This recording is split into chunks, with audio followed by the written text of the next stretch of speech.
তখন মক্কার ইহুদি আর খ্রিস্টান নাসারা বেঈমানরা এরা সিদ্ধান্ত নিল যে মুহাম্মদ ও তো ইসহাকের নসলে আসে নাই, আমাদের বনে ইসরায়েলের বংশে আসে নাই, অতএব যে আমাদের বংশে আসে নাই আমরা তাহাকে নবী মানতে পারি না। উনি তো বনে ইসমাইলের বংশে আগমন করেছে। এই যে তাদের বিরোধিতা শুরু হয়ে গেল। আসলে এই নাসারা আর ইহুদিরা মক্কায় কেন এসেছিল?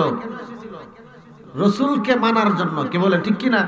কিন্তু তাদের মধ্যে একটা অহংকার, জিদ, যে আমাদের বংশে কেন আসলো না, আমাদের বংশে যেহেতু আসে নাই অতএব আমরা তাহাকে নবী হিসাবে মানব না। এই ইহুদিদের একটা হঠাৎ ওই যে ওখান থেকে শুরু হয়েছে ইহুদিদের বিরোধিতা।